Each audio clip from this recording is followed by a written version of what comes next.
झाले तरी आठवणीच शिल्लक राहतात असा हा गोड आणि सुखद आठवणीचा क्षण आणि या क्षणात मधला महत्त्वाचा क्षण म्हणजे सत्कार सोहळा आज या ठिकाणी आपण संपन्न करीत आहोत। गिलोरकर भाऊबद्दल सांगायचे झाले तर माननीय अशोक भाऊ बाबूराव गिलोरकर, मी आतापर्यंत फक्त अशोक भाऊ किंवा गिलोरकर भाऊ या नावानेच त्यांना म्हणजे ओळखत होतो, पण त्यांनी पूर्ण नाव सांगितलं तेव्हा त्यांचं पूर्ण नाव आम्हाला कळलं।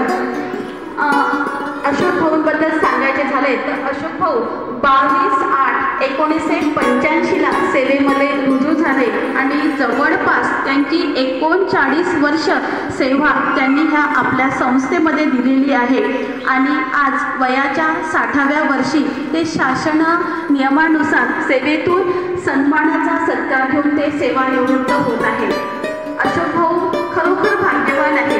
अशोक भाऊंना 2 रत्न लाभलेले आहेत, 3 मुलं लाभलेले आहेत आणि त्यांचा सर्वात मोठा मुलगा आजच्या सत्कार सोहळ्याला ते उपस्थित सुद्धा झालेले आहे।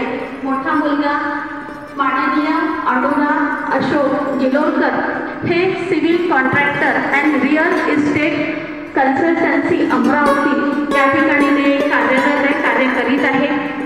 अनुराग भाऊंचे लग्न झालेले आहे। किरण ह्या त्यांच्या अर्धांगिनी आणि अशोक भाऊंच्या सुनबाई म्हणजे सुमित्र पत्नी अनुराग भाऊंना लाभलेले आहे। त्याचबरोबर